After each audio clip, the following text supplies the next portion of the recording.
The autumn rain fell in relentless sheets over London, turning the cobblestone streets into rivers of mud and making the gas lamps flicker like dying stars.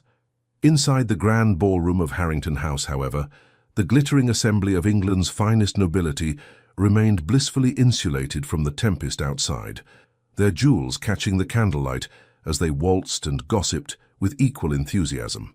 Lady Delilah Montfort stood near one of the tall windows, her gloved fingers unconsciously tracing patterns on the cool glass as she watched the rain streak down the panes.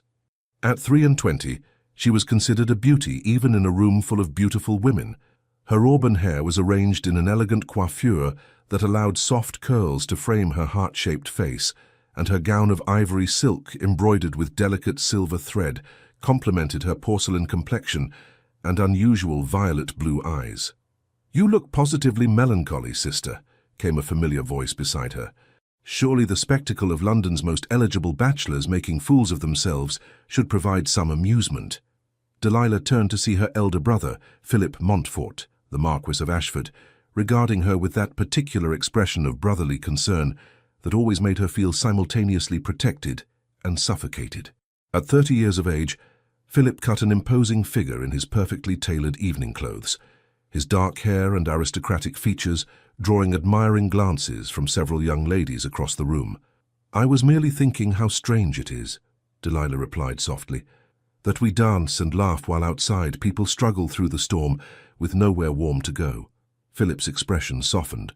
"Your tender heart does you credit, Delilah, but you mustn't let such thoughts trouble you on an evening meant for enjoyment. Father would want you to be happy."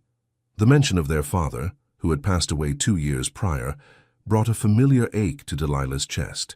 The late Marquis had been a kind man, devoted to his children, and his death had left a void that still felt raw.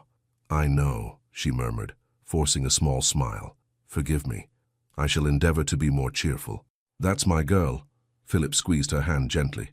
"Now I believe Lord Hartley is approaching with the clear intention of requesting your next dance. Try not to discourage the poor fellow entirely.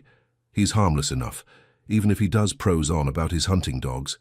Delilah suppressed a sigh as her brother moved away, leaving her to face the approaching Lord Hartley with as much grace as she could muster. But before the gentleman could reach her, a sudden hush fell over the ballroom. Not complete silence, but a noticeable drop in conversation, like a wave of whispers moving through the crowd. She turned toward the entrance, her curiosity piqued, and felt her breath catch in her throat. A man stood at the top of the grand staircase, surveying the assembly with an expression of cool indifference that somehow commanded attention more effectively than any dramatic entrance could have done. He was tall, well over 6 feet, with broad shoulders that filled out his perfectly cut black evening coat. His hair was dark as midnight, worn slightly longer than current fashion dictated, and his face possessed the kind of stark, masculine beauty that seemed carved from granite. High cheekbones, a strong jaw, and a mouth that looked as though it had forgotten how to smile. But it was his eyes that truly arrested Delilah's attention. Even from across the room, she could see they were the color of storm clouds, a deep, penetrating gray that seemed to see through pretense and artifice to the truth beneath. Those eyes swept across the ballroom with deliberate slowness, as though cataloguing every face, every reaction, and then they found hers. The impact was physical. Delilah felt heat flood through her body, from the tips of her satin slippers to the crown of her carefully arranged hair. Her heart began to race in a manner entirely unbecoming to a gently bred lady, and she was suddenly acutely aware of every breath she took, every flutter of her pulse at her throat. The stranger's gaze held hers for what felt like an eternity, but could only have been seconds. Something flickered in those grey eyes, surprise perhaps, or recognition, though they had never met. She was certain she would have remembered such a man. Then slowly, deliberately, he inclined his head in the slightest of acknowledgments. The corner of his mouth lifted in what might have been the ghost of a smile, though it was gone so quickly she couldn't be sure it had been there at all. Delilah found herself frozen, unable to look away, unable to respond with the polite nod that etiquette demanded. Her cheeks burned with a flush she was powerless to prevent, and she felt as though every person in the room must surely notice her discomposure. "Heavens!" whispered a voice beside her, making her jump. Lady Beatrice Ashworth, her closest friend since childhood, had appeared at her elbow. her pretty face alight with excitement. "Do you know who that is?" "No," Delilah managed, her voice barely above a whisper. "Should I?" "That," Beatrice said with barely suppressed glee, "is Damien Alistair, the Duke of Valebrook. Or rather, he was the Duke before the scandal. Good gracious, I thought he was dead, or at least permanently abroad. No one has seen him in London for nearly 8 years. Delilah's attention snapped to her friend. What scandal? But before Beatrice could answer, their hostess, the Countess of Harrington, had descended upon the mysterious Duke with warm exclamations of welcome, and the spell that had held the room captive began to break. Conversation resumed, though Delilah noticed many eyes still drifting toward the tall figure now being introduced to various members of the assembly. "The scandal," Beatrice continued in an urgent whisper, drawing Delilah slightly away from Lord Hartley, who still hovered nearby with increasing befuddlement, involved accusations of cheating at cards. Dreadful business. His father, the old Duke, died shortly after. Some say of shame, though officially it was apoplexy. Young Damien disappeared immediately after the funeral. No one knew what became of him. "How terrible," Delilah murmured, her eyes drawn inexorably back to the Duke despite her best efforts. He was speaking with the Countess now, his manner polite but distant, and she found herself wondering what those 8 years of exile had been like. What could bring a man back after such disgrace? "They say he went to India," Beatrice added, clearly relishing her role as purveyor of gossip. "Made an enormous fortune there through trade and investments. There were rumors of, well, less respectable pursuits as well. Gambling houses, prize-fighting rings, that sort of thing, though of course no one knows for certain." Delilah barely heard her friend's words. Across the crowded ballroom, the Duke of Valebrook had turned his attention from the Countess and was once again looking directly at her. This time his gaze was even more intense, more searching, as though he were trying to solve some puzzle that she represented. "He's coming this way," Beatrice hissed, gripping Delilah's arm with barely contained excitement. "Oh my word, he's actually walking toward us." Indeed, the Duke had begun to move through the crowd with the focused determination of a predator stalking prey. People stepped aside to let him pass, some with expressions of curiosity, others with barely concealed hostility. Delilah noticed several gentlemen exchange dark looks, and she saw Lord Pemberton actually turn his back as the Duke approached. But Damien Alistair seemed utterly indifferent to the mixed reception. His eyes never left Delilah's face, and she felt her pulse hammering so loudly in her ears that she was certain everyone around her must hear it. He stopped before her and executed a bow that was flawlessly correct, yet somehow managed to convey a certain sardonic amusement at the formality of it all. "Forgive my presumption," he said, and his voice was like dark velvet, deep and rich with an undertone of something dangerous. "But I find I cannot spend another moment in this assembly without making your acquaintance. I am Damien Alistair, Duke of Valebrook." Up close, he was even more overwhelming. He stood so near that Delilah could smell the subtle scent of sandalwood and something else. Something wild and untamed that spoke of distant places and dangerous adventures. His grey eyes, which she had thought cold from across the room, now seemed to burn with an intensity that stole the very breath from her lungs. She began, then had to pause to steady her voice. "I am Lady Delilah Montfort, Your Grace. This is my dear friend, Lady Beatrice Ashworth." She saw something flash across his face at the mention of her surname, something dark and almost painful, but it was gone so quickly she might have imagined it. "Lady Delilah," he repeated, and the way he said her name sent shivers down her spine. "Would you do me the very great honor of granting me the next dance?" It was an audacious request. They had no proper introduction, and given the whispers about his past, accepting his invitation would certainly cause talk. The sensible thing, the proper thing, would be to politely decline.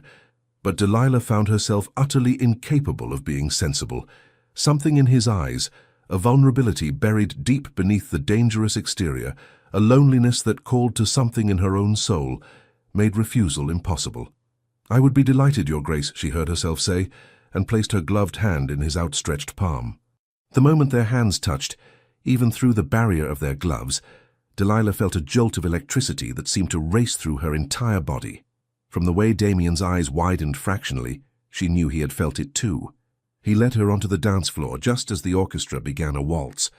The dance was still considered slightly scandalous in some circles due to the close proximity it required, but Delilah couldn't bring herself to care about propriety as Damien's hand settled at her waist and drew her into the first turn. "You dance beautifully, my lady," he said, his voice low enough that only she could hear it beneath the swell of music. "As do you, Your Grace," she replied, though in truth she was barely aware of the steps. Her entire consciousness seemed focused on the points where their bodies touched, his hand at her waist, her hand in his, the scant inches that separated them as they moved together. "I must confess," Damien continued, and she heard a note of something almost like wonder in his voice, "I did not expect to find you here tonight." "Did you expect to find someone else, then?" Delilah asked, surprised by her own boldness. A shadow crossed his face. "I expected to find enemies and ghosts," he said quietly. "I did not expect to find this." "And what is this, Your Grace?" He was silent for a moment, his grey eyes searching hers with an intensity that made her feel as though he could see into her very soul. When he finally spoke, his voice was rough with emotion. "I have spent 8 years hardening my heart, Lady Delilah, 8 years learning to feel nothing but cold purpose. And yet one look across a crowded room has undone all of that work in an instant. I do not know what to call this feeling, but it terrifies me far more than anything I faced in my exile." Delilah's breath caught. No gentleman had ever spoken to her with such raw honesty, such unguarded emotion. "I feel it too," she whispered, barely aware that she was speaking. "From the moment our eyes met, I felt as though something fundamental had shifted in the world." "Then we are both in grave danger," Damien said, and there was genuine anguish in his voice now. "For I have come here tonight not for pleasure, but for justice. And you, Lady Delilah Montfort, are connected to a man I have sworn to destroy." The music seemed to fade as the full import of his words sank in. "What do you mean?" she asked, though a cold dread was already forming in her stomach. Before Damien could answer, another voice cut through the moment like a knife. "Remove your hands from my sister at once, Valebrook." Delilah turned to see Philip striding toward them, his face dark with fury. The music continued, but other dancers were beginning to notice the confrontation, slowing in their steps to watch. Damien released Delilah immediately and stepped back, though his eyes never left Philip's face. The expression Delilah saw there made her blood run cold.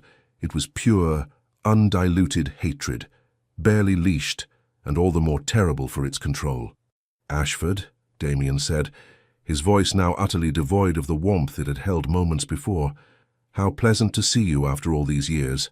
"You have no business here," Philip said, positioning himself protectively between Damien and Delilah. "No business in this house, and certainly no business dancing with my sister." "On the contrary," Damien replied with deadly calm, "I have every right to be here. My title has been restored, my reputation, such as it was, rebuilt through years of hard work. As for dancing with your sister, the lady herself granted me permission. Or do you now make decisions for her as well?" "How dare you?" Philip began, his hand moving toward his glove, and Delilah realized with horror that he was about to issue a challenge to a duel. "Stop it!" she cried, stepping between them. "Both of you, stop this at once. Philip, we are causing a scene. And Your Grace, if you have some grievance with my brother, this is neither the time nor the place to pursue it." She could feel the eyes of the entire ballroom upon them now. The orchestra had fallen silent, and the whispers were rising like a tide. Damien looked at her, and she saw something crack in that carefully controlled facade. "Forgive me, Lady Delilah," he said softly. "I never meant to distress you, but your brother and I have unfinished business from years past. Business that I intend to resolve." "What business?" Delilah demanded, looking between the two men. "What could possibly have happened to cause such animosity?" "Ask him," Damien said, gesturing toward Philip. "Ask your beloved brother what he did 8 years ago. Ask him about the cards that were found in my possession during that fateful game. Ask him who really put them there." Philip's face had gone white. "You dare to accuse me of—" "I dare to speak the truth," Damien interrupted, his voice cutting like steel. "I dare to name you for what you are. A cheat, a liar, and the man who destroyed my father's honor and hastened him to his grave." The ballroom erupted into shocked exclamations. Philip looked as though he might strike Damien where he stood, but the Duke merely smiled, a cold, terrible expression, that held no humor whatsoever. "But I did not come here tonight to brawl like common ruffians," Damien continued, straightening his cuffs with elaborate care. "I came to announce my return to society and to inform certain parties that I have not forgotten the debts owed to me. Debts," he added, his eyes boring into Philip's, "that I fully intend to collect." With that, he turned to Delilah and bowed once more, his expression softening fractionally. "Lady Delilah, it has been a revelation to meet you. I hope we shall encounter each other again under more pleasant circumstances." Then he was gone, striding through the parting crowd toward the exit with his head held high, leaving chaos and furious whispers in his wake. Delilah stood frozen, her mind reeling. She looked at her brother, who was still staring after the Duke with an expression of such mingled fury and fear that it made her stomach turn. "Philip," she said quietly, touching his arm, "is it true? Did you do what he says?" Philip's jaw clenched. "We are leaving," he said, taking her elbow in a grip that was just short of painful. "Now. But I want to know—" "Not here, Delilah," he hissed, practically dragging her toward the exit. "We will discuss this at home, not in front of half of London's society." As their carriage pulled away from Harrington House, Delilah stared out into the rain-soaked night and felt tears prick her eyes. In the span of a single dance, her world had been turned upside down. She had met a man who made her feel alive in ways she had never imagined possible, only to discover that he was her brother's sworn enemy, bent on some terrible revenge. And the worst part, the absolute worst part, was that even knowing this, even understanding that Damien Alistair was dangerous and vengeful and quite possibly planning to destroy her family, she could not stop her treacherous heart from racing at the memory of his touch, could not banish the image of those grey eyes from her mind. What had he said? That they were both in grave danger. As the carriage rattled through the London streets, Delilah pressed her hand to her chest, feeling her heart hammer against her palm, and knew that he had been absolutely right. The Montfort residence on Grosvenor Square was silent when Delilah and Philip returned from the ball, save for the soft footsteps of servants who took their cloaks and retreated with lowered eyes that suggested they had already heard whispers of the evening's scandal. "The library," Philip said tersely, and Delilah followed him into the book-lined room that had been their father's sanctuary. Even now, 2 years after his passing, the scent of his favorite tobacco still seemed to linger in the air. Philip moved to the sideboard and poured himself a generous measure of brandy, downing half of it in one swallow before turning to face her. In the candlelight, he looked older than his 30 years, the lines around his eyes more pronounced, his shoulders carrying a weight that seemed to bow them. "You want the truth," he said flatly. "Very well, Delilah. You shall have it."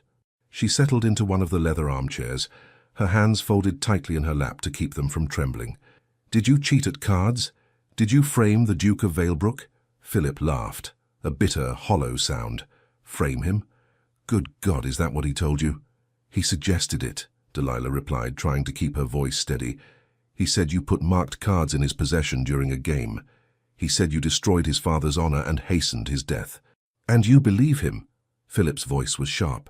"A man you met but an hour ago whose reputation was ruined by his own foolish pride and reckless behavior." "I don't know what to believe," Delilah said quietly. "That is why I am asking you, brother. Please, just tell me what happened."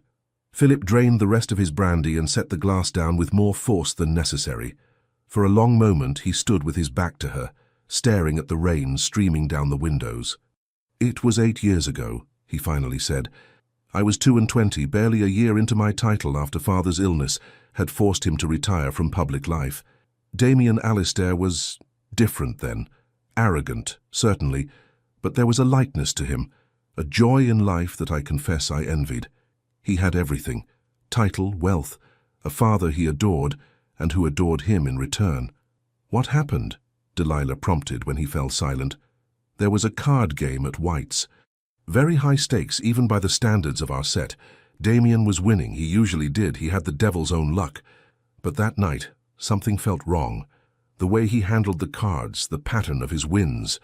Lord Pemberton noticed it first. He called for the deck to be examined." Philip turned to face her now, his expression haunted. "They were marked, Delilah. Subtly, expertly, but marked nonetheless.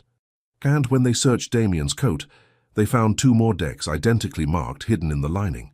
But how did they get there? Delilah demanded. Surely anyone could have placed them. His valet confessed, Philip interrupted. Under questioning, the man admitted that Damien had ordered him to prepare the decks to sew the secret pocket in his coat. There were witnesses, documentation, everything required to prove the matter beyond doubt. Delilah's mind was racing. But Damien claimed you were responsible. Of course he did, Philip said wearily. He stood to lose everything, his reputation, his honor, his father's respect. Rather than accept the consequences of his actions, he lashed out, made wild accusations against anyone he could think of. He claimed I had bribed his valet, that I had orchestrated the entire affair out of jealousy. Were you jealous? The question slipped out before Delilah could stop it. Philip's expression hardened. Perhaps. Does that make me a villain? Damien Alistair had never known hardship, never struggled, never watched a parent waste away from illness while the bills mounted and the vultures circled. Yes, I resented his easy charm, his effortless success. But I did not cheat, and I certainly did not frame an innocent man. He moved closer, crouching beside her chair so he could look directly into her eyes. Delilah, I loved our father. When he died, it nearly destroyed me. Do you truly believe I could deliberately drive another man's father to his grave out of petty spite? Delilah looked into her brother's eyes so like her own, and saw genuine pain there, genuine conviction. But she also remembered the way Damien had looked at her, the raw anguish in his voice when he spoke of his father's death. I don't know what to believe, she whispered. One of you is lying. But which one? Then believe the evidence, Philip said urgently. Believe the testimony of a dozen witnesses, the confession of the valet, the marked cards themselves. Damien Alistair was guilty, Delilah. His own actions condemned him. The only reason he's back in London now, flaunting himself at society balls, is because he made a fortune in India, probably through equally questionable means, and money has a way of washing away even the darkest stains. He stood abruptly, pacing to the fireplace. He's dangerous, sister. Whatever he said to you tonight, whatever spell he tried to weave, you must stay away from him. He wants revenge, and he'll use anyone and anything to get it, including an innocent young woman who happens to be his enemy's sister. The words struck Delilah like a physical blow. Was that all she had been to Damien during their brief dance? A means to an end, a weapon to be wielded against Philip. But no, she had seen his face when their eyes first met across the ballroom. That surprise, that wonder had been genuine. She was certain of it, wasn't she? I'm going to bed, she said quietly, standing. This has been overwhelming. Philip caught her hand as she moved toward the door. Promise me, Delilah. Promise you'll stay away from him. She looked at her brother, her protector, her only living family, and felt torn between loyalty and this wild, inexplicable pull toward a man who was, by all accounts, her enemy. I promise to be careful, she said at last, which was not quite the promise he had asked for, but all she could give. That night, sleep eluded her. She lay in her bed, listening to the rain drum against the windows, and her mind replayed every moment of her encounter with Damien Alistair, the intensity of his gaze, the gentleness of his touch, the raw emotion in his voice when he spoke of the feeling between them. And then his final words, "You, Lady Delilah Montfort, are connected to a man I have sworn to destroy." Could a man intent on revenge feel the kind of connection she had felt? Could hatred and whatever this was coexist in the same heart? She didn't know, but as dawn began to break over London, painting the rain-washed sky in shades of pearl and rose, Delilah made a decision. She would not simply accept either man's version of events. She would seek the truth for herself, no matter where it led. 3 days passed before Delilah saw Damien Alistair again, 3 days during which she made careful inquiries among her acquaintances, gathering fragments of information about the scandal that had driven him from London. The story, she discovered, was more complex than either man had presented it. Yes, the marked cards had been found. Yes, the valet had confessed. But the valet himself had disappeared shortly after giving his testimony, and rumors suggested he had come into a considerable sum of money around the same time. Moreover, several gentlemen who had been present that night admitted, in private, that the evidence had seemed almost too perfect, too conveniently arranged. The thing is, Lady Beatrice confided during an afternoon call, her voice dropping to a conspiratorial whisper, My cousin was there that night, and he said Lord Pemberton seemed almost gleeful when the cards were discovered, as though he had been expecting it. And you know Pemberton and your brother were thick as thieves back then. Are they still close? Delilah asked, trying to sound merely curious rather than desperately interested. Oh, less so now. Pemberton moved to his country estate a few years ago, after some unpleasantness with debts. But back then, yes, they were practically inseparable. The information churned in Delilah's mind as she and Beatrice walked through Hyde Park, their maids trailing at a discreet distance.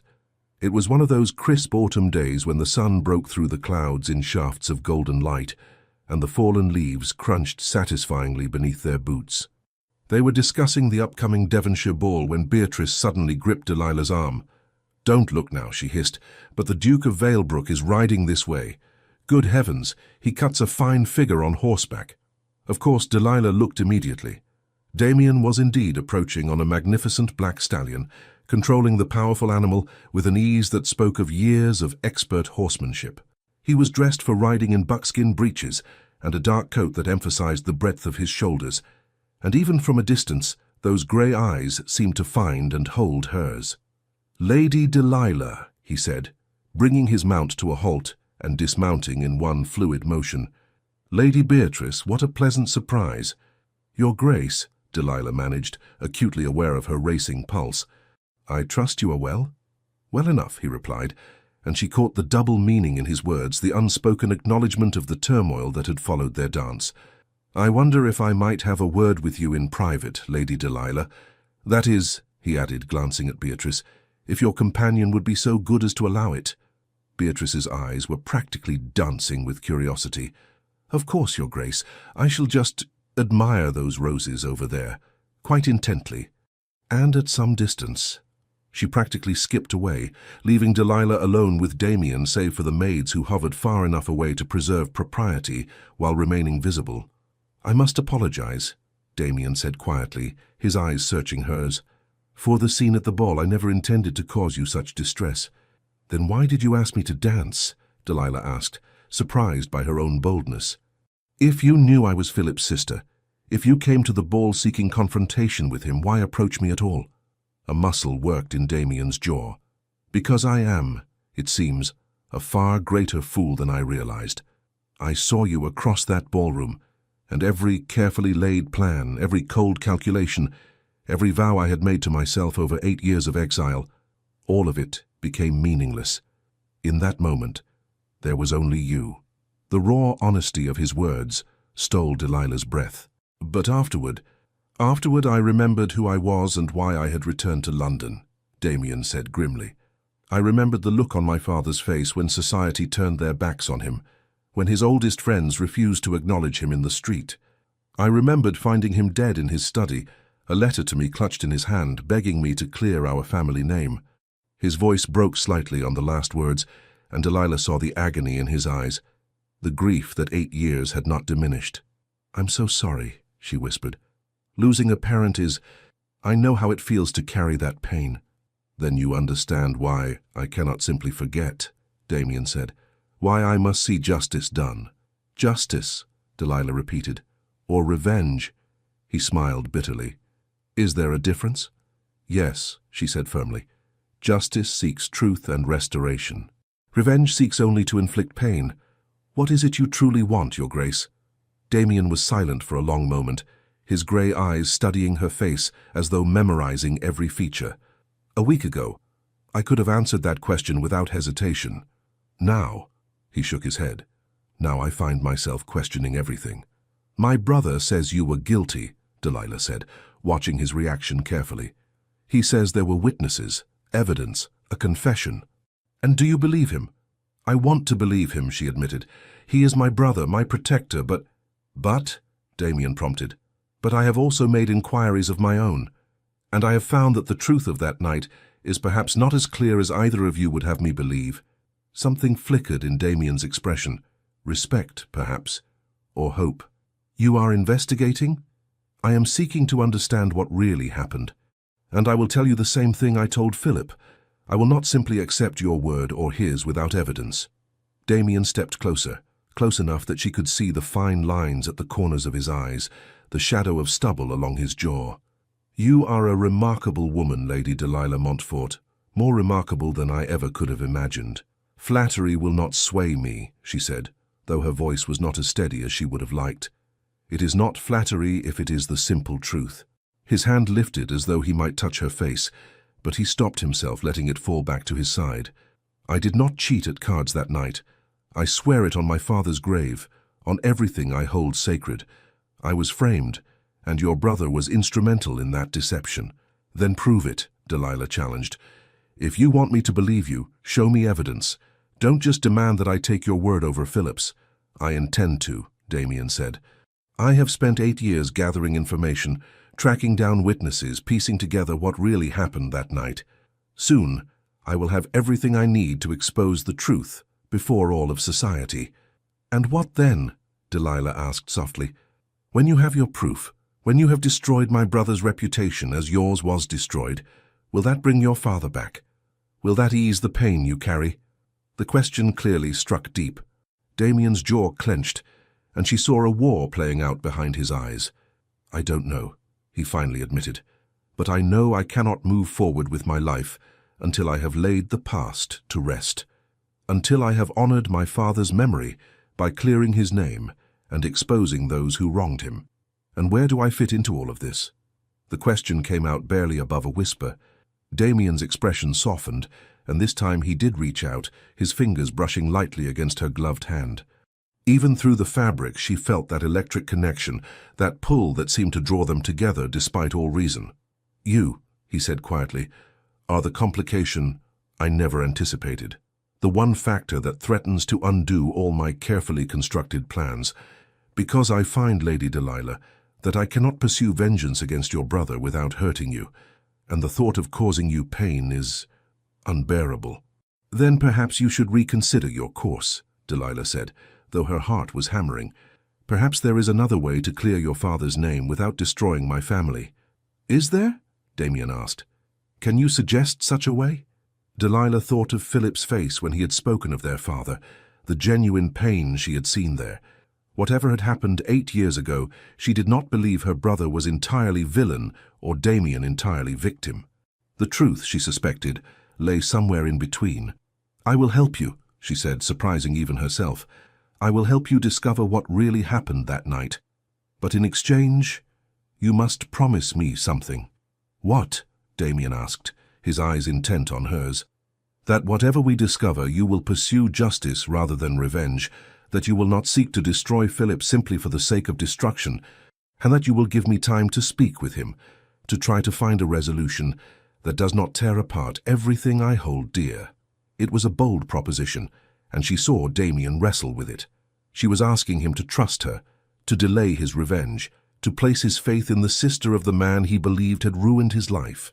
"Why would you do this?" he asked finally. "Why help me when it could cost you your brother's affection, your place in society, everything you know?" Delilah met his gaze steadily. "Because I believe in truth, because I loved my father, and I see that same love for your father in your eyes, and I understand what that loss means, and because—" She paused, gathering her courage. "Because whatever this feeling is between us, I cannot simply ignore it, even if I should." A slow smile spread across Damien's face, the first genuine smile she had seen from him, and it transformed his austere features into something almost boyish, achingly vulnerable. "Very well, Lady Delilah," he said softly. "You have yourself an accord. We shall seek the truth together wherever it may lead, though I warn you, you may not like what we discover." "I would rather face an ugly truth than live with a beautiful lie," Delilah replied. "Then we are of one mind," Damien said. He raised her hand to his lips and pressed a kiss to her gloved knuckles, a gesture that was perfectly proper, yet somehow felt scandalously intimate. "Until we meet again, my lady." As Delilah watched him mount his horse and ride away, she felt Beatrice materialize at her elbow. "Well," her friend demanded, "what did he say? What happened?" "Good gracious, Delilah, the way he looked at you. I thought he might carry you off on his horse then and there." "We are going to find the truth," Delilah said, still watching Damien's retreating figure. "About what happened 8 years ago. About who was really responsible for his ruin." "Are you mad?" Beatrice gasped. "Delilah, that could destroy your brother. Or it could exonerate him," Delilah countered. Either way, I must know. I cannot build any future, with Damien or anyone else, on a foundation of lies and unanswered questions. Beatrice squeezed her hand. Then I shall help you, whatever you need, wherever this investigation leads. Though I confess, I'm rather hoping it leads to you becoming a duchess. The Duke of Velbrook is devastatingly attractive when he smiles. Despite everything, Delilah laughed. But as they turned to leave the park, she felt the weight of what she had undertaken settling on her shoulders. She had promised to help Damien uncover the truth, but she had also promised Philip she would be careful. She could only pray that when all was revealed, there would still be a way to bridge the chasm between the two men and to follow her heart without betraying her family. The investigation began in earnest the following week. Damien sent Delilah a note, delivered by a trusted footman rather than through conventional channels, suggesting they meet at Hatchard's bookshop on Piccadilly, where they could speak privately under the guise of literary browsing. Delilah arrived with Beatrice as her chaperone, though her friend was more than happy to lose herself in the latest Gothic novels, while Delilah made her way to the history section where Damien waited. He looked different in the daylight streaming through the shop's windows, less dangerous, more human, though no less compelling. When he saw her approach, his entire demeanor softened in a way that made her heart flutter. "Thank you for coming," he said quietly, pretending to examine a volume on Roman military tactics. "I wasn't certain you would." "I gave you my word," Delilah replied, selecting a book at random and opening it without truly seeing the pages. "Have you discovered something?" "Perhaps. There is a man, James Whitmore, formerly a footman in Lord Pemberton's household. He left service rather suddenly 8 years ago and has been living in a modest cottage in Kent ever since. Too modest, given his previous position and lack of other employment." Delilah's pulse quickened. "You think he knows something?" "I think he was paid to know something and keep quiet about it," Damien said grimly. "I've had investigators watching him for the past 2 years, waiting for the right moment to approach. That moment, I believe, has come. He's recently taken ill and has been seeing the local physician regularly. A man facing his mortality often wishes to unburden his conscience." "You mean to question him?" "I mean to offer him a chance at redemption," Damien corrected, "and enough money to ensure his remaining days are comfortable in exchange for the truth." Delilah considered this. "When do we leave for Kent?" Damien's eyebrows rose. "We? You don't think I'm going to let you conduct this investigation without me, do you? Besides, a dying man might be more inclined to speak honestly to a gentle lady than to an imposing duke seeking revenge." A smile tugged at Damien's lips. "You are quite possibly the most extraordinary woman I have ever met." "Flattery, Your Grace," Delilah reminded him, though she couldn't help but smile. "Truth, my lady," he countered. "Though I must point out that traveling to Kent together would be scandalous in the extreme. Your reputation will be protected by Beatrice's presence and that of your carriage driver and my maid. We shall tell everyone I am visiting a sick aunt. It's thin, but it will suffice if we're discreet." Damien studied her for a long moment, his grey eyes searching hers. "Why are you doing this, Delilah? Truly? You risk so much for a truth that may hurt your brother deeply." It was the first time he had used her given name without her title, and the intimacy of it sent warmth flooding through her. "Because I cannot live a lie," she said simply. "And because when I look at you, I see a man carrying a terrible burden of grief and injustice. If I can help lighten that burden, how can I not try? Even if the truth proves I am right about your brother." Delilah's throat tightened. "Even then, though I pray it will not come to that." They arranged to depart 2 days hence, which gave Delilah time to prepare her deception. She told Philip she would be visiting the Ashworth country estate for a week. Beatrice's parents were conveniently abroad, making the lie difficult to verify, and packed a modest trunk with the help of her lady's maid, Martha, who was loyal and discreet. The morning of their departure was grey and cold, with fog rolling through the London streets like ghostly fingers. Damien's carriage was unmarked and elegant, drawn by 4 perfectly matched horses, and he handed both ladies into it with careful courtesy. But once they were underway, with Martha dozing in the corner and Beatrice pretending to read while actually watching them with keen interest, the careful distance evaporated. "Tell me about your father," Delilah said softly. "What was he like?" Damien was silent for so long that she thought he might not answer. But then he began to speak, his voice low and filled with memory. He was the kindest man I ever knew. When I was a boy, he used to take me riding in the early mornings before the estate woke. We would race across the fields, and he would let me win even though his horse was faster. Afterward, we would sit by the lake, and he would tell me stories about his own father, about the history of our family, about the responsibilities that came with our title. Damien's expression grew distant, lost in the past. He taught me that privilege meant obligation, that our wealth and position existed not for our own comfort, but so we could help those less fortunate. He established schools on our estates, improved the workers' cottages, made sure no tenant went hungry in hard times. "He sounds wonderful," Delilah murmured. He was. And when the scandal broke, when society turned on us, it destroyed him. Not because he cared about his own reputation, but because he believed I had betrayed everything he taught me. He died thinking his only son was a cheat and a liar. Damien's voice cracked, and Delilah saw him swallow hard, fighting for composure. Without thinking, she reached across the carriage and took his hand. This time neither of them wore gloves, and the contact of skin against skin was electric. "I'm so sorry," she whispered.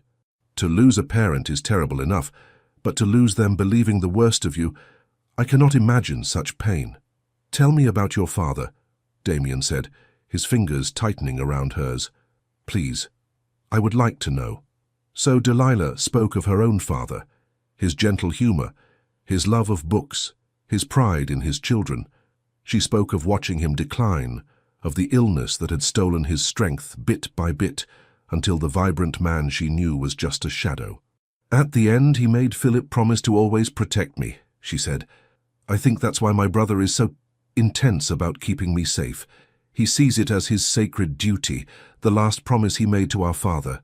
"Which makes me the enemy," Damien said quietly. "A threat to both you and him." "Not a threat," Delilah corrected. "Just complicated." They fell into silence, but their hands remained joined. Across from them, Beatrice had given up all pretense of reading and was watching them with unabashed fascination. "This is absurdly romantic," she declared, "like something from one of my novels. Star-crossed lovers, family feuds, mysterious investigations in the countryside. All we need is a highwayman attack to make it perfect." "Please don't wish for such things," Martha said, rousing from her apparent sleep. "I have no desire to be robbed, thank you very much." Despite the tension, they all laughed, and the mood in the carriage lightened. Damien began telling stories of his years in India, the heat and chaos of Calcutta, the breathtaking beauty of the Taj Mahal, the adventures and misadventures that had helped him build his fortune. "I lived a dozen different lives in those 8 years," he said, "some of them not entirely respectable. I gambled, I fought, I made deals with merchants and maharajas. I did whatever was necessary to survive and prosper." "Did you enjoy it?" Delilah asked. "The adventure, the freedom?" "Parts of it," Damien admitted. "There was something liberating about being stripped of everything, title, reputation, home, and having to build myself anew. But I was always aware that I was running from grief, from injustice, from the truth of what had been done to me." "And now you've stopped running," Delilah said. "Now I've stopped running," he agreed, his gray eyes locked on hers. "Though I'm not certain what I'm running toward instead." The words hung in the air between them, weighted with possibility and danger. They reached the village in Kent by late afternoon. The cottage where James Whitmore lived was modest, but well-maintained, with a neat garden and smoke curling from the chimney. Damien helped the ladies from the carriage, and they approached the door together. A middle-aged woman answered their knock, her expression wary when she saw the quality of their clothing. "We're here to see Mr. Whitmore," Damien said gently. "We understand he's been unwell. We've come as old acquaintances, bearing news he may wish to hear." The woman, Whitmore's sister as it turned out, hesitated, but something in Damien's manner must have reassured her. She led them into a small sitting room where a thin, grey-haired man sat in a chair by the fire, a blanket across his lap, despite the warmth. James Whitmore's eyes widened when he saw Damien. "Your Grace," he whispered, and there was fear in his voice, but also something else. Relief, perhaps. "Mr. Whitmore," Damien said, settling into a chair across from the older man, while Delilah and Beatrice remained standing. "I believe you know why I've come." "I wondered if you would," Whitmore said quietly. 8 years I've waited, expecting you to appear at my door. 8 years of this weight on my conscience. Then let us ease that weight, Damien said. Tell me the truth about what happened the night of that card game. Tell me who paid you to lie and why. Whitmore's hands trembled. You must understand I was desperate. My mother was ill, needed expensive physicians. Lord Pemberton offered me more money than I could earn in 10 years of service if I would just help him with a small matter. What small matter? Delilah asked gently, moving closer. Whitmore looked at her, then back at Damien. He wanted me to plant marked cards in your coat, Your Grace, and when the time came to swear that you had ordered me to do it, that you had planned the whole scheme. The words fell like stones into a still pond, sending ripples of shock through the room. Why? Damien asked, his voice tightly controlled. Why did Pemberton want to destroy me? It wasn't just about you, Whitmore said miserably. It was about money, huge sums of money. Lord Pemberton was drowning in gambling debts, had been for years. The Marquis of Ashford, your brother, he added, looking at Delilah, had loaned him money, quite a lot of it. But Pemberton couldn't pay it back. He needed a way to wipe the debt clean. Delilah's blood ran cold. What do you mean? The Marquis was young, newly into his title, and desperate to establish himself among his peers. Pemberton convinced him that if they could remove the Duke of Valebrook from society, there would be opportunities. The Duke's investments, his properties, his business ventures, everything would be up for acquisition. They could divide the spoils and use the profits to settle Pemberton's debts. And Philip agreed to this? Delilah asked, her voice barely above a whisper. Whitmore looked pained. I don't know all the details of their arrangement, my lady. I only know what Pemberton told me, that the Marquis had provided the marked decks, had helped plan the timing of the revelation, that they were partners in the enterprise. Damien had gone very still, his face carved from stone. And my valet?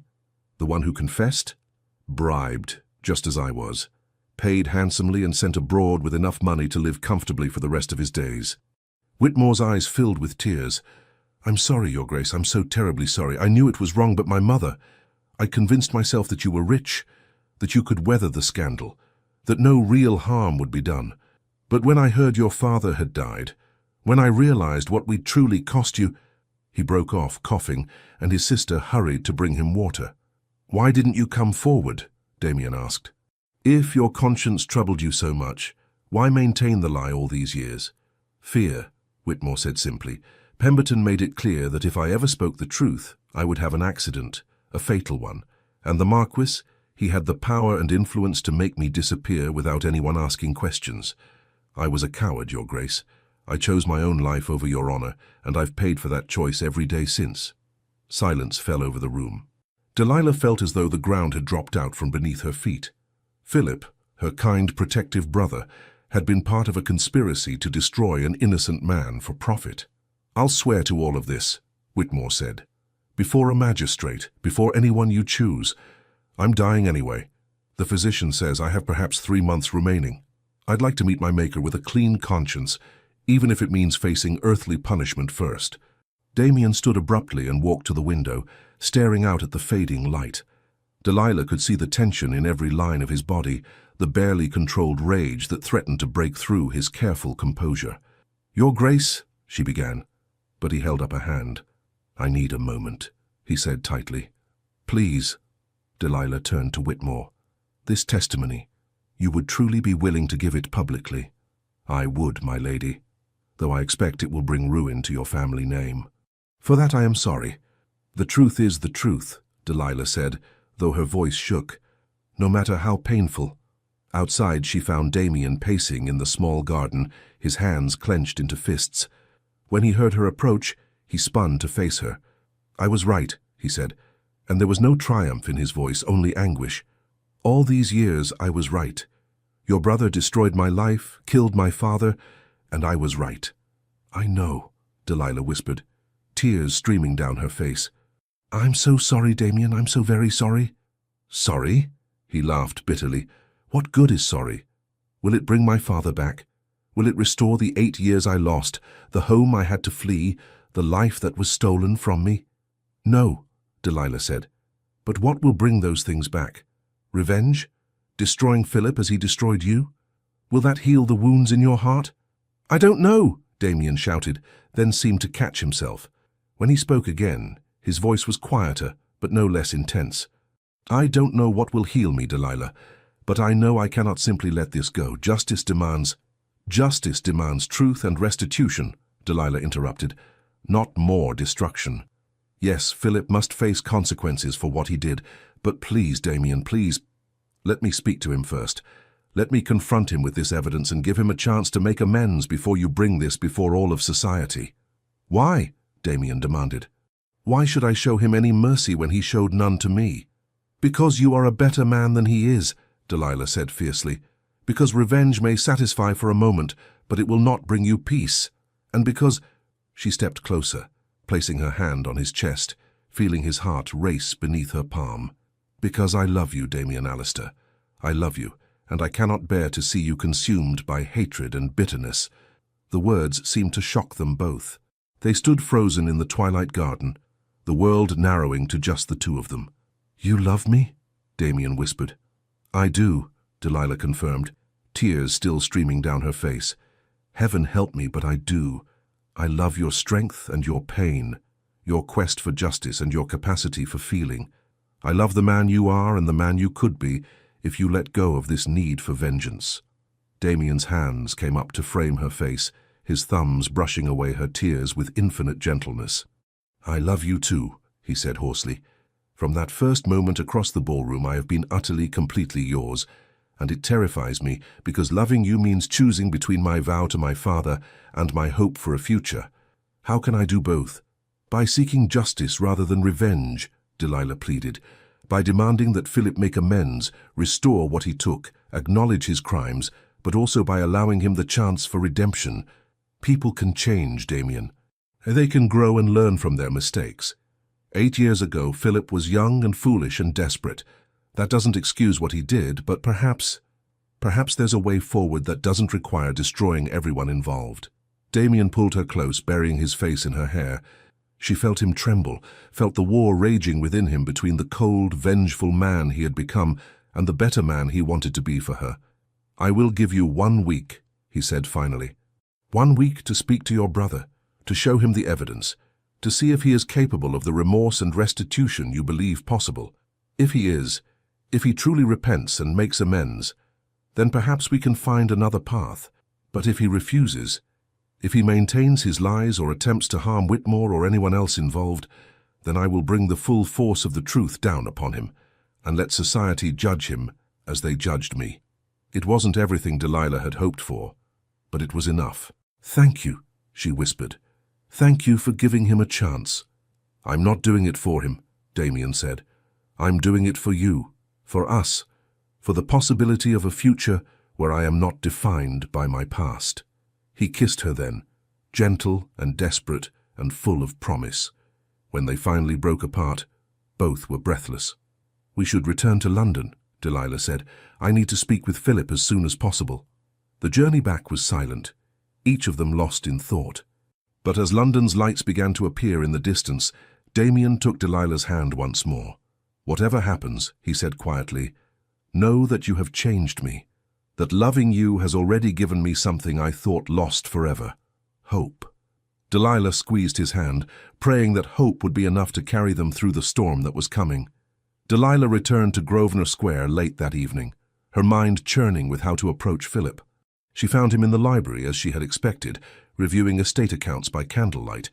Delilah, he looked up with surprise and relief. I thought you were at the Ashworth estate. When did you return?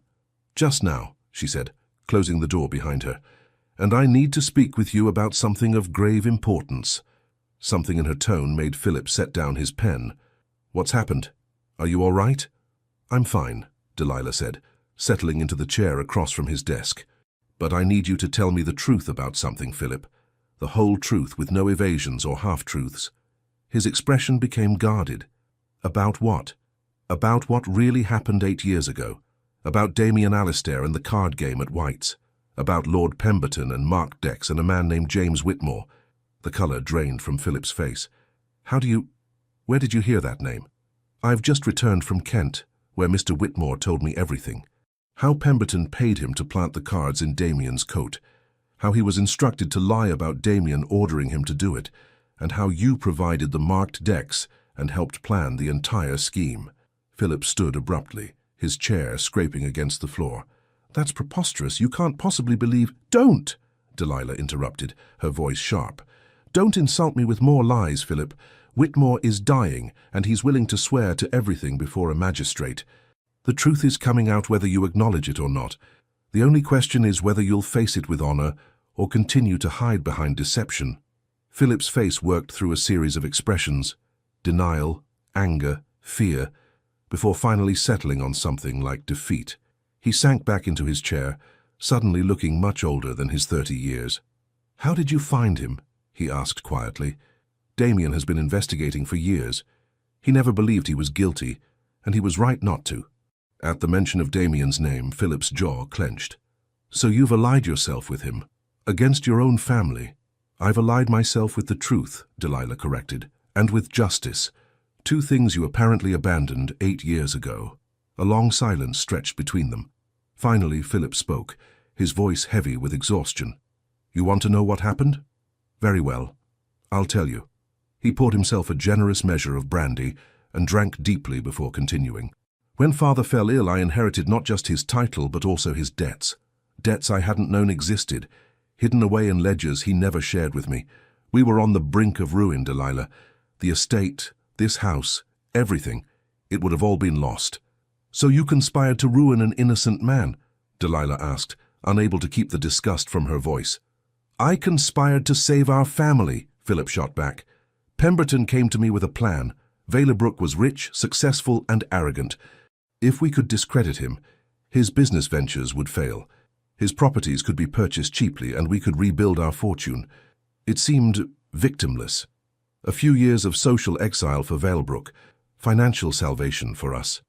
"Victimless?" Delilah's voice rose. "His father died of the shame, Philip. Damien was forced into exile, stripped of everything he knew and loved. How can you possibly call that victimless?" Philip flinched. "I didn't know the old Duke would die. I didn't anticipate that. And I told myself that Damien was young, resilient, that he would recover, rebuild. I convinced myself I was doing what was necessary to protect you, to protect what Father had left us." "You convinced yourself of a lie to excuse your own greed and cowardice," Delilah said coldly. "Perhaps," Philip admitted, his shoulders sagging. "Perhaps I did, and I've lived with that guilt every day since. Do you think I don't know what I did was wrong? Do you think I sleep easily at night? I don't know what you think anymore, Philip. I thought I knew you, thought you were honorable and good. Now I wonder if I've ever truly known you at all." "I am still your brother," Philip said desperately. "Still the same man who held you when you cried after Father died, who taught you to ride, who has always tried to protect you. By building that protection on lies and theft and the destruction of an innocent man," Delilah interrupted. "That's not protection, Philip, that's corruption." He was silent for a long moment, staring into his brandy glass. When he spoke again, his voice was barely audible. "What does Valebrook want? My ruin? Public humiliation? A duel?" "He wants justice," Delilah said. "And I've convinced him to give you one chance, one opportunity to make amends before he brings this evidence before society." Philip's head snapped up. "What kind of amends?"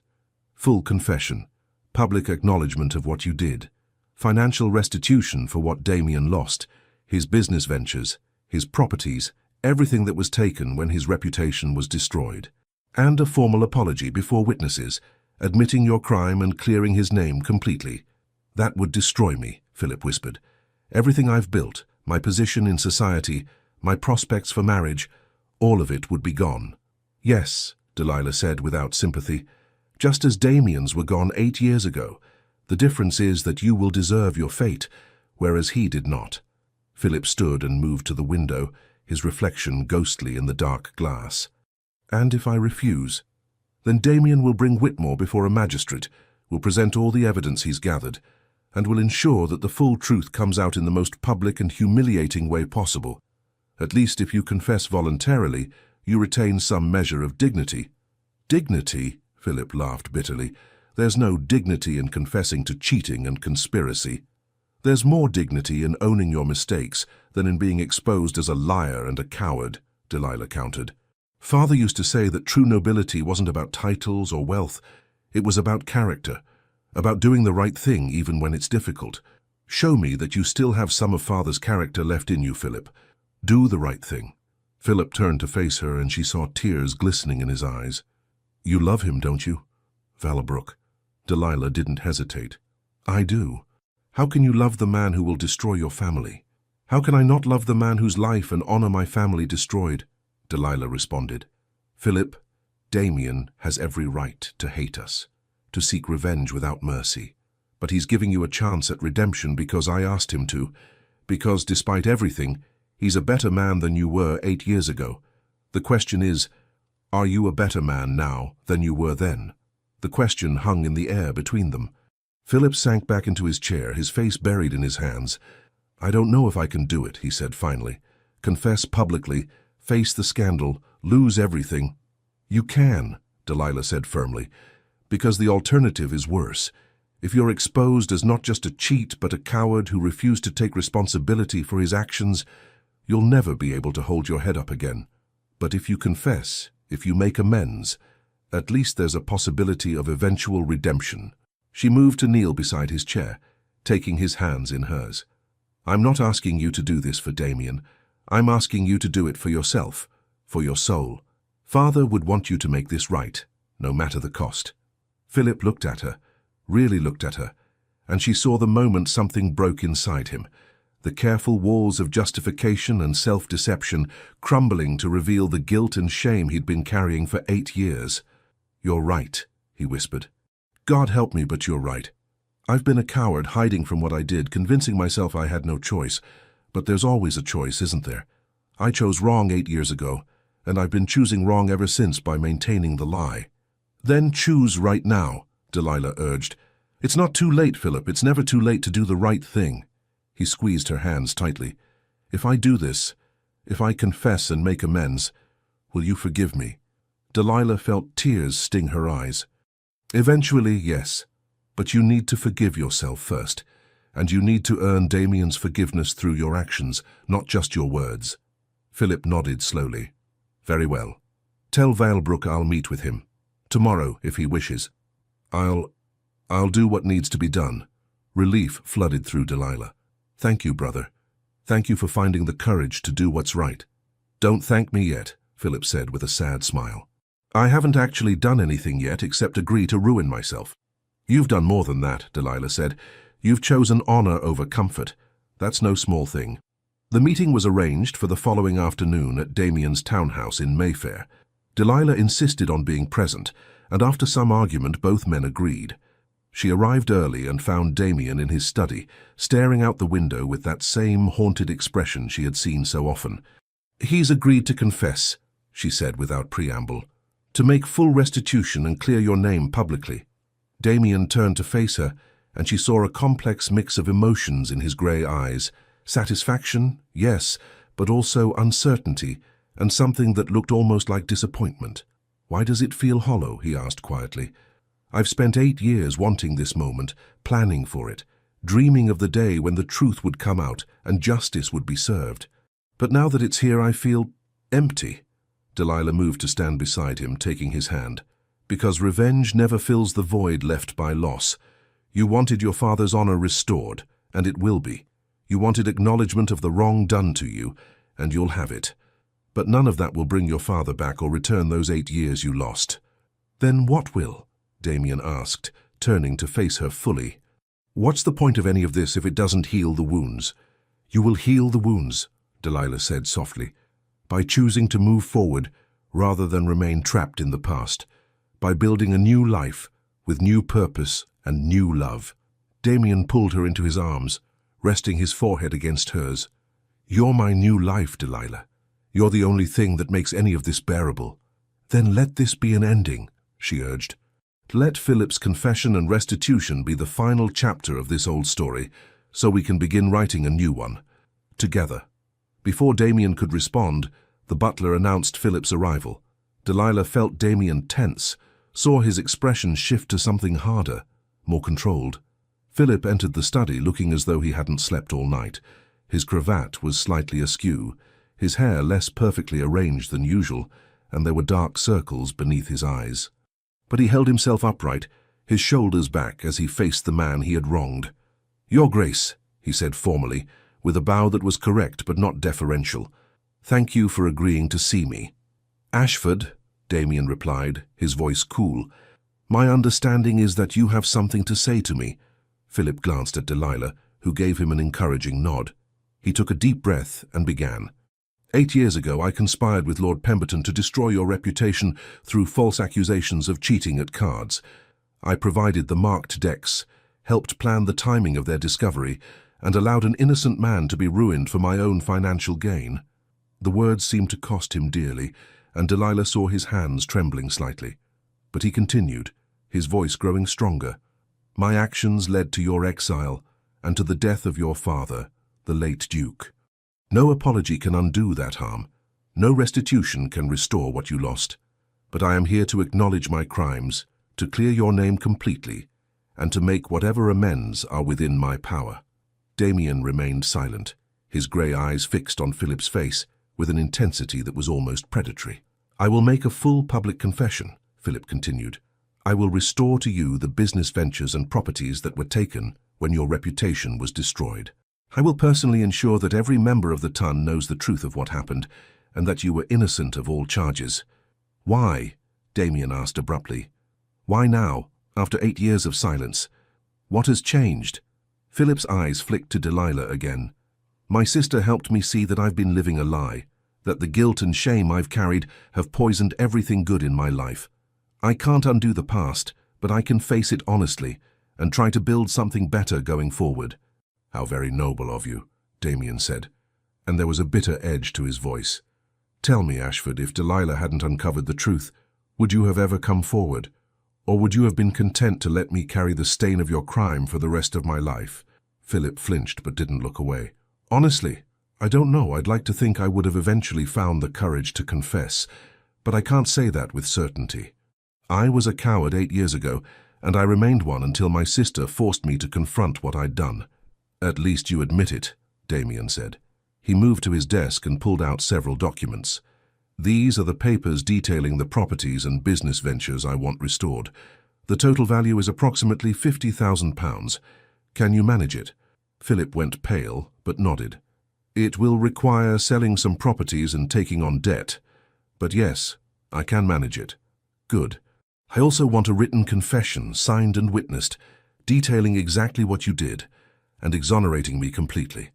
That confession will be presented to the membership committee at White's and to the editors of the major newspapers." "You'll have it," Philip agreed. "And finally," Damien continued, his voice hardening, "I want your word that you will never attempt to interfere in my relationship with your sister, that you will not try to prevent our marriage or turn Delilah against me." Philip's jaw clenched, but he nodded. "You have my word, though I reserve the right to challenge you to a duel if you ever cause her pain." Despite everything, Damien's lips twitched in what might have been the ghost of a smile. "Fair enough. I would expect no less from a brother." The tension in the room eased fractionally. Philip pulled out a folded piece of paper from his coat. "I've already prepared a draft of the confession," he said, handing it to Damien. "My solicitor has reviewed it to ensure it's legally sound. All it needs are the signatures of witnesses."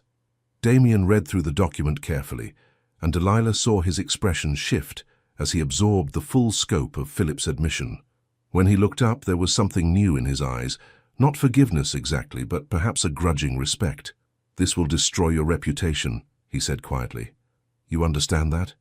"I do," Philip replied, "but it's no less than I deserve.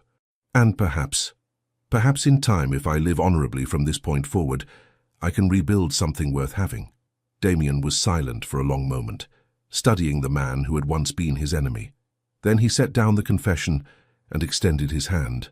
"I cannot say I forgive you, Ashford. The wounds are too fresh, the loss too great, but I can acknowledge that what you're doing now takes courage. Perhaps that's a start." Philip took his hand and they shook, not as friends, but as two men beginning the difficult process of moving forward from a shared tragedy. "For what it's worth," Philip said quietly, "I am truly sorry, not just for what happened to you, but for what happened to your father. He was a good man and he didn't deserve to die believing his son had dishonored him.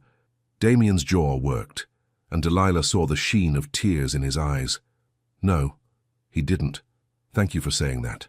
The formal business concluded, Philip turned to leave. But at the door he paused and looked back at his sister. I hope he makes you happy, Delilah. Truly. Despite everything, I can see that you love him. And after what I've done, I have no right to stand in the way of your happiness. You're still my brother, Delilah said softly, and I still love you. But you need to earn back my trust, and that will take time. I understand, Philip said.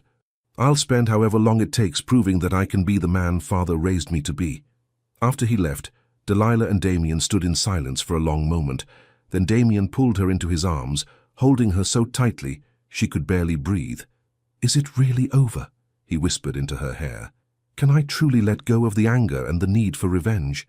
It's over, Delilah assured him. Justice has been served.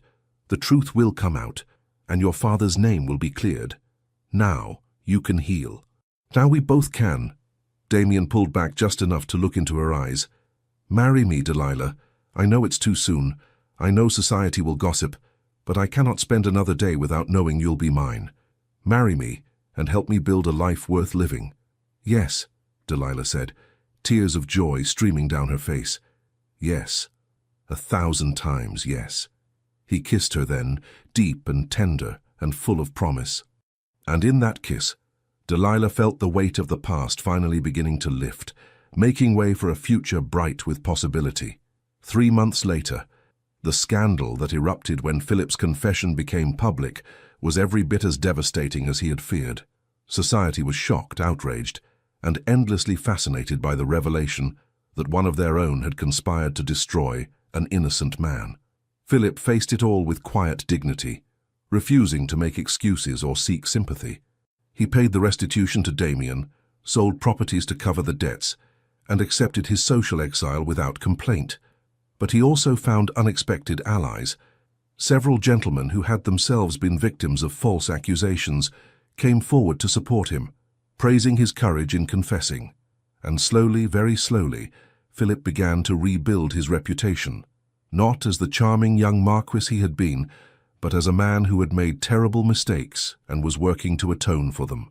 Damien's name was completely cleared, and Whites formally reinstated his membership with a public apology. Several of his former business partners reached out to renew their associations, and the investments he had made in India began to pay extraordinary dividends. But more than any of that, he had Delilah. They were married in a small ceremony at the Valbrook country estate, with only close friends and family in attendance. Philip gave his sister away with tears in his eyes, and Beatrice served as Delilah's witness, practically bursting with delight at having predicted the romantic outcome from the very beginning. As Damien and Delilah exchanged their vows in the estate chapel where his parents had been married, he felt his father's presence not as a weight of obligation or guilt, but as a blessing. He had honored his father's memory by seeking justice and truth. Now he could honor it further by building a life of purpose and love. The reception was held in the gardens, and as the summer sun began to set, Damien led his new wife away from the celebration to walk beside the lake where he had once ridden with his father. I used to think revenge would bring me peace, he said, his arm around Delilah's waist. But it was love that healed me. You healed me, Delilah. We healed each other, she corrected, resting her head against his shoulder. How you taught me that truth and justice matter, even when they're difficult, and I taught you that forgiveness and moving forward matter too. They stood in comfortable silence, watching the light dance on the water. Then Delilah smiled and placed her hand on her still flat stomach. I have something to tell you, she said softly. The physician confirmed it this morning. We're going to have a child. Damien's breath caught. He turned to face her fully, his hands framing her face with infinite tenderness. A child, he repeated wonderingly. Our child. Yes, Delilah laughed through happy tears. A new beginning, a new life. Everything we've both hoped for. Damien dropped to his knees, pressing his forehead against her stomach. I swear to you, he said, his voice thick with emotion, I swear to our child that I will be the father my father was. That I will teach our son or daughter about honor and love, and the courage to do what's right even when it's hard. I know you will, Delilah said, her fingers threading through his dark hair. "Because you are a good man, Damien Alistair. You always were, even when the world tried to make you believe otherwise." As they walked back to the celebration hand in hand, Damien felt something he hadn't experienced in 8 long years: complete and utter contentment. The past had been laid to rest. Justice had been served, and the future, with Delilah by his side and a child on the way, stretched before them bright with promise. Behind them the sun set over the lake in shades of gold and crimson, painting the sky with beauty. And ahead, through the garden gates, they could hear the sounds of laughter and music, the celebration of new beginnings and hard-won happiness. Damien had come back to London seeking vengeance. Instead, he had found something infinitely more valuable: redemption, love, and the peace that comes from letting go of hatred and embracing hope. And as he looked at his wife, his beautiful, courageous, remarkable wife, he knew that his father would be proud. Not because he had destroyed his enemy, but because he had chosen to build a future worth living instead. 1 year later, the nursery at Valebrook House was filled with afternoon light when Damien entered, having just returned from Parliament, where he had given his maiden speech. He found Delilah in the rocking chair, their infant son cradled against her chest, her voice soft as she sang a lullaby. "How was your speech?" she asked, looking up with a smile. "Well received, I think," Damien said, kneeling beside the chair to look at his son, Thomas James Alistair, named for both their fathers. The baby had Delilah's auburn hair and Damien's grey eyes, and at 3 months old he was already showing signs of his mother's determined personality. "Philip was there," Damien added quietly. "He approached me afterward to congratulate me on the speech. We spoke for a few minutes. It was cordial." Delilah's eyes brightened. "I'm glad. I know it's still difficult between you, but the fact that you can speak civilly is progress." "It is," Damien agreed. He reached out to stroke his son's impossibly soft cheek. "I want Thomas to know both his parents' families. I want him to understand that people can make terrible mistakes and still find redemption if they're willing to work for it." "He'll understand," Delilah assured him, "because he'll have parents who teach him about both justice and mercy, about holding people accountable and also giving them chances to change." Thomas stirred in her arms, making small, cooing sounds. Damien took him carefully, holding his son against his chest and marveling, as he did every time, at the perfect miracle of this tiny life. "I used to think my father's death had destroyed any chance I had at happiness," he said softly. "But now I see that the path I walked, as painful as it was, led me here, to you, to our son, to this life we're building together." "Do you still miss him?" Delilah asked gently.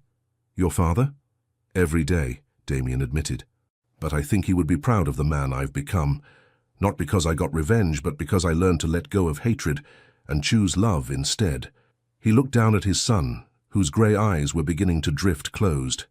"And I promise you, Thomas, that I will be the father to you that mine was to me. I will teach you honor and kindness, justice and mercy. I will show you that true strength lies not in vengeance, but in forgiveness, not in holding grudges, but in building bridges." Delilah stood and wrapped her arms around both of them, creating a circle of warmth and love. "We'll teach him together," she said, "and he'll grow up knowing that even when darkness threatens, love is always stronger." As the afternoon sun streamed through the nursery windows, the small family stood together, united by bonds that had been tested and proven unbreakable. Damien had returned to London seeking to destroy his enemy, but in the process he had found something infinitely more precious: a love worth fighting for, a family worth building, and the peace that comes from choosing hope over hatred. And in that moment, holding his wife and son, Damien knew with absolute certainty that he had finally, truly come home. The end.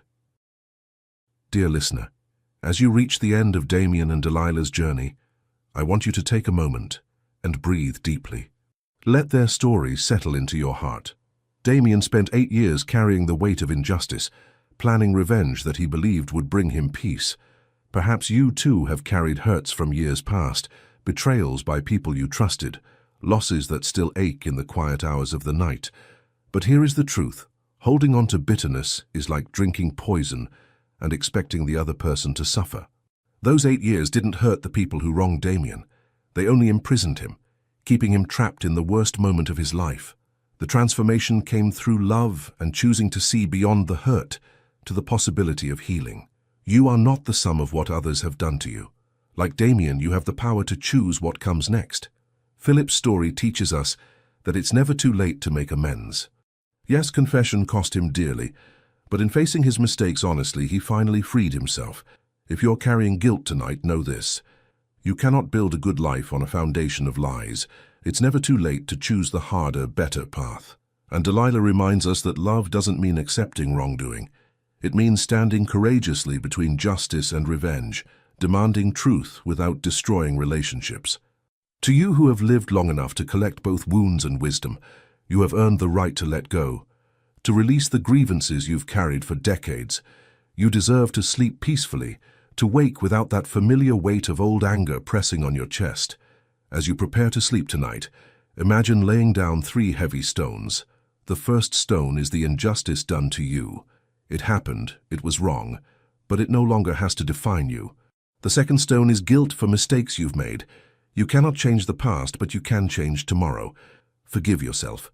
The third stone is the fear that nothing will ever get better. Your path forward exists, even if you cannot see it yet. Trust that it's there. You are stronger than you know. You have survived every difficult day so far. That strength is woven into the very fabric of who you are. Sleep deeply tonight, dear listener. You are protected. You are not alone in your struggles. You matter. Your life matters. Your story matters. And just like Damien and Delilah, you too can choose love over hatred, hope over despair, and tomorrow over yesterday. Rest now. Tomorrow is a new chapter, and you get to help write it. Some people hear with their ears, but you, dear listener, you heard with your heart. And for that, we are eternally grateful. Thank you for being here. The Legends of the Fall Team. Thank you for staying with us until the very end of Damien and Delilah's powerful journey. We pour our hearts into every story we share, and your presence here means everything to us. If you felt moved by this tale of love, justice, and forgiveness, please consider supporting our channel by liking the video, leaving a comment, subscribing, and sharing it with someone who loves historical romance.